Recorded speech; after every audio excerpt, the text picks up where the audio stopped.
Okay, so finally, let's work out the examples on the last page of the worksheet.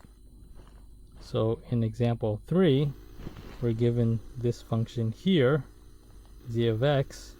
So it's in the form of a rational function, so it's a fraction, except everything is already factored.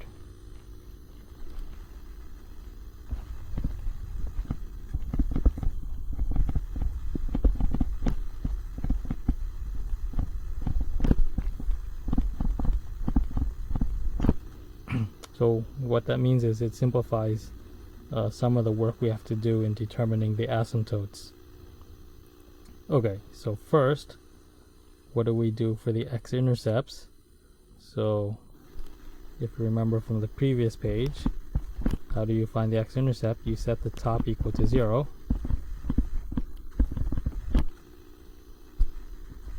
So what does that mean? X plus 2 squared times x minus 5 equal to 0. And so what do we have? We separate the factors. So x plus 2 equals 0, x minus 5 equals 0. And so what are the x-intercepts? So x is equal to minus 2, x equals 5, but we want to write them as coordinates. So we'll write it as negative 2, comma 0, and 5, comma 0. Okay, so now what about the y-intercept? We set x equal to 0. So what do you get? So x is 0, this is 0, this is 0, this is 0, and this is 0. So what you're left with, 2 squared times negative 5 over negative 3 times 1 times 4. And now we just calculate this. Right, so the top is 4 times negative 5 over negative 3 times 4, which is negative 20 over negative 12. And if you want to reduce it, so the negatives cancel out, and 4 goes into 25 times, and then 4 goes into 12 3 times. Okay, so the y-intercept is at 0, comma 5/3.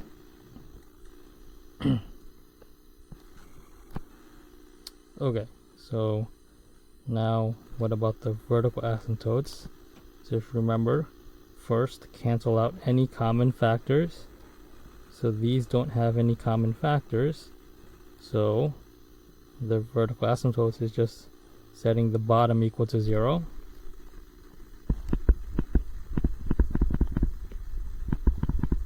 So what do you have? X minus 3 times x plus 1 times x plus 4 equals 0. And then separating the factors, if you remember, everything is the opposite.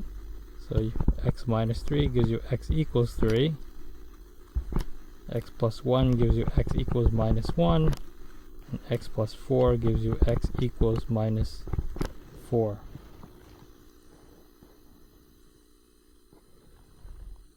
And then horizontal asymptote, you have to compare the degrees.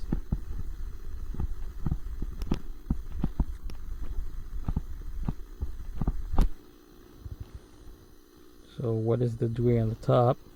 You have to be careful, right? So it's the power of x's, but because it's in factored form, you have to count how many x's there are.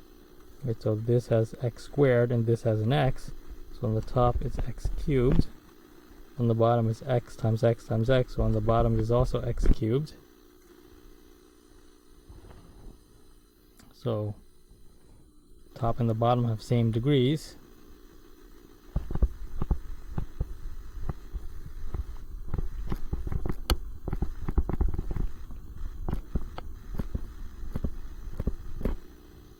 So what happens when the degree on the top and the bottom are the same? So let's look back real quick. For the horizontal asymptote, when the degree in the top is the same as the degree in the bottom, the horizontal asymptote is the ratio of the coefficients. So coefficient on top is 1. Coefficient on the bottom is also 1 because there's no number in front of the x. So it's 1 over 1.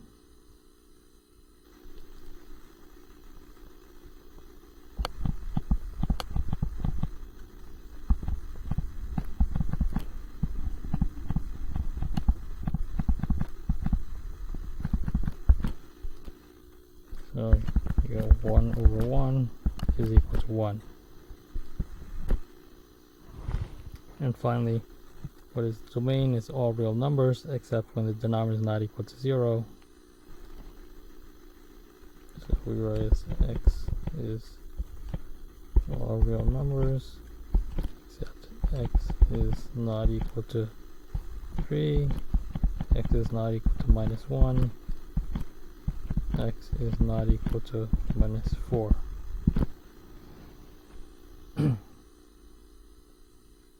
Okay. So the second example is similar, except the function is not factored. So to be able to basically figure everything out, we need to factor first.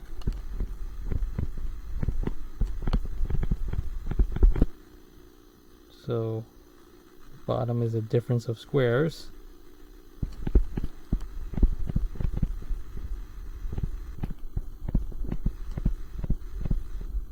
So factors as x plus 2, x minus 2, and then the numerator here, so what is it, minus 6, so that's 2 and 3, but it has to be minus 3 and positive 2 to combine to give you a minus 1.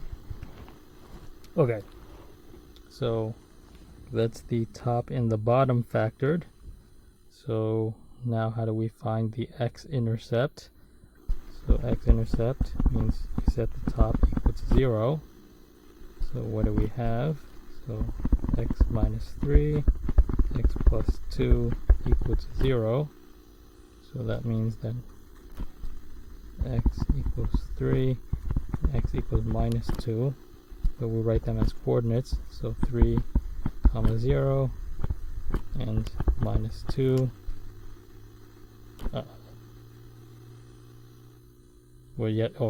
There's one thing you want to be careful about here. Right, so you have these two things,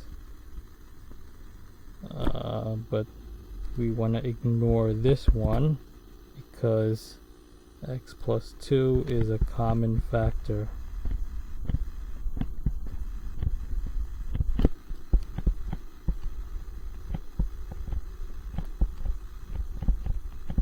What that means is that when you have a common factor like this, it's not going to be an x-intercept, but that common factor is going to be a hole.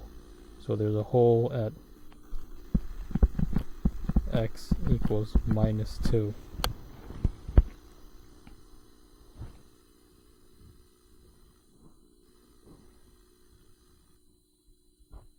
Okay, so what about the y-intercept? Y-intercept means x is equal to 0. So what do you get? So you get minus 6 in the numerator over minus 4 in the denominator, which is 3 halves. And writing it as a point, it's going to be 0 comma 3 halves. So how do we find the vertical asymptote? So that's when the bottom is equal to 0, but ignoring common factors.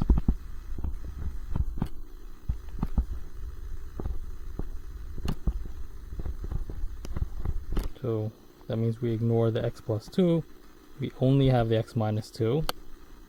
X minus 2 is equal to 0. So that means that x is equal to 2. So there's only one vertical asymptote. And what about the horizontal asymptote? So we compare the degrees again, but the degree it's 2 on the top and 2 on the bottom.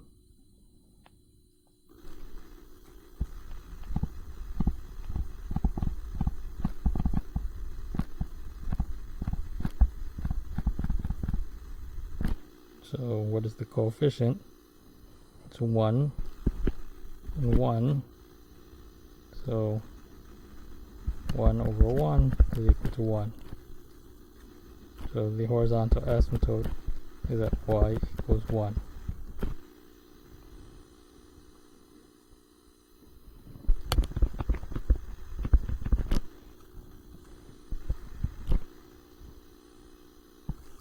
Finally, again, the domain is the denominator is not equal to 0.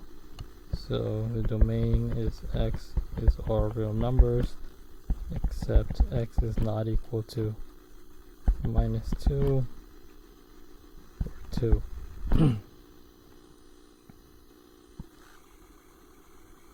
Okay, so finally in this last example,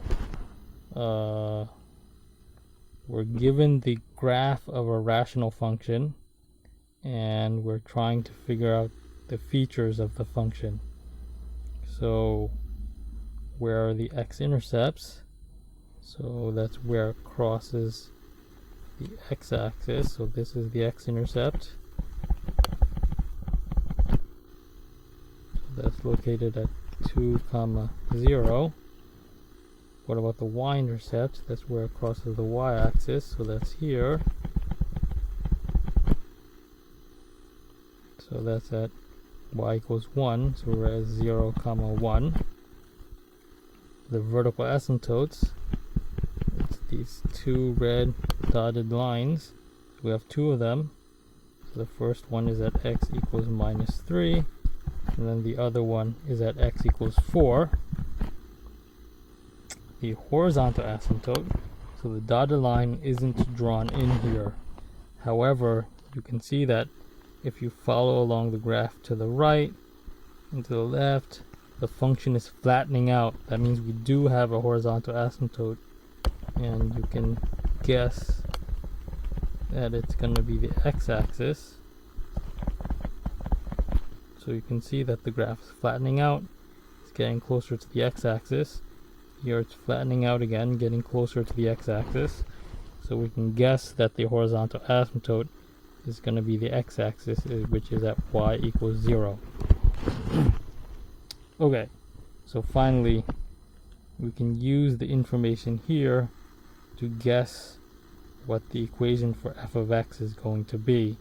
Right, so it's a rational function, so it should be the form of a fraction.